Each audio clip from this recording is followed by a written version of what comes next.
The drama surrounding Shador Sanders and the Cleveland Browns has reached a fever pitch, and this time it isn't just about whether he's ready to start. It's about why head coach Kevin Stefanski has made the stunning decision to keep him locked in at QB3, refusing to even elevate him to the backup role. In a press conference that left reporters baffled and fans outraged, Stefanski made it crystal clear: Joe Flacco, not Sanders, is the backup to Dylan Gabriel.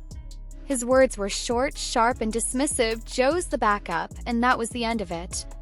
No consideration, no explanation, just a declaration that sent shockwaves through the NFL community.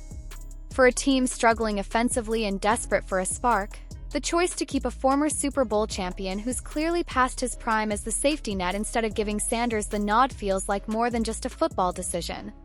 Analysts immediately tore into Stefanski's comments, and one voice that rang louder than most was former MVP Cam Newton. Newton, who knows the pressures and politics of being an NFL quarterback better than almost anyone, didn't hold back. He blasted the Browns' head coach for treating Sanders unfairly, arguing that this wasn't about merit but about control. Newton said what many were already thinking: Flacco knows he's a stopgap. He's grateful just to be on a roster at this stage of his career, happy to contribute in whatever small role he can. He isn't the future, and everyone knows it, including Flacco himself.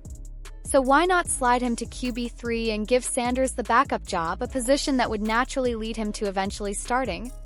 To Newton, the logic is simple, but the Browns' decision suggests something deeper is going on.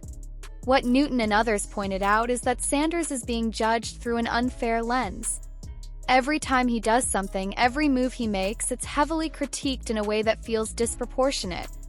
Newton highlighted the hypocrisy. If Flacco makes mistakes, they're written off as veteran hiccups. If Gabriel struggles, it's chalked up to rookie growing pains. But when Sanders impresses, it's dismissed, and when he shows frustration, it's exaggerated into controversy. Newton called it unprecedented. A fifth-round pick, a third-string quarterback, drawing this much fan support and media attention. In his eyes, Sanders' situation is unlike anything the league has seen before. Stephen A. Smith took the argument even further. He reminded viewers that Sanders wasn't just any fifth-round pick. He was the 144th overall. That number mattered, Smith argued, not because of Sanders' lack of talent but because of the perception surrounding him. He pointed directly to the influence of Sanders' father, Deion "Prime" Sanders, and how it created skepticism within NFL front offices. Teams didn't want the circus, the media frenzy, or the perception of nepotism. They let him slip, not because he couldn't play, but because they didn't want the baggage. That's the residue, Smith said, that still clings to him in Cleveland. The Browns' refusal to even bump him up to QB2 isn't just about football, it's about controlling the narrative. By keeping Sanders buried on the depth chart, the team is trying to quiet the noise, to keep the fan base from demanding something the organization isn't ready to give. But as Smith pointed out, this strategy is only backfiring. The louder the Browns try to silence the Sanders movement, the louder the fans respond. He emphasized that this isn't just about depth charts, it's about power. Fans see Sanders as the future, and every poor offensive performance only strengthens their case. The more the Browns falter, the less excuse they have to keep him submerged. For Smith, the writing is on the wall. The Browns can delay, they can dodge, but eventually the pressure will mount to a point they can't ignore. Sanders will have to play. The situation escalated when Sanders himself finally broke his silence. While he had previously stayed patient, stressing that he was learning, growing, and waiting for his chance, his tone has shifted. He's frustrated. He's openly admitted that watching the level of quarterback play across the league has been difficult because he knows he can do better. He's confident, even bold, declaring that he's not only better than the quarterbacks currently on the Browns roster but also better than some starters across the NFL. These aren't the words of a rookie quietly biding his time. These are the words of a young man ready to take over, who feels his opportunity is being unfairly withheld. It's important to note that Sanders isn't just venting. His confidence is backed by talent. Reports out of Cleveland highlight his arm strength, his ability to vary his throws with touch or velocity, his field vision, and his creativity under pressure. Coaches and teammates have praised his scout team performances, and the buzz within the locker room has grown louder with every week. That's what makes the Browns' refusal to elevate him all the more baffling. So why keep him sidelined? Some insiders argue it's about protecting him, about avoiding the weight of expectations too soon. Others believe it's about ego, that Stefanski doesn't want to be seen as giving in to media and fan pressure. But the skeptics, like Newton and Smith, believe it's far more intentional. They see it as suppression, an attempt to slow Sanders' rise before it overshadows the team.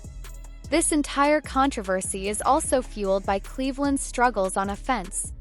Every misstep, every turnover, every missed opportunity makes the decision to keep Sanders out look worse. Fans aren't blind. They've seen Flacco's costly mistakes and Gabriel's growing pains. They're asking the obvious question: why not give the rookie who's shown promise a chance? What's the worst that could happen? For many, the Browns' hesitancy feels less like caution and more like sabotage. Tension reached a boiling point when fans and analysts began to compare Sanders' situation to other rookies who were given opportunities to prove themselves early. The fact that Sanders is being kept at QB3 while others are being thrown into the fire only highlights the disparity. And now, whispers of trade rumors are beginning to circulate. If the Browns won't play him, will another team step in? The San Francisco 49ers and Miami Dolphins have already been floated as possible suitors, and with Sanders' confidence and talent, it's not hard to see why other franchises might want to take the gamble. But make no mistake, this is about more than just football. It's about narrative, perception, and control. Sanders is a young quarterback with a famous last name, a bold personality, and a fan base that already treats him like a star. The Browns are trying to contain that, to slow the hype, but in doing so, they've created a controversy bigger than anything they were trying to avoid. Sanders, for his part, isn't backing down.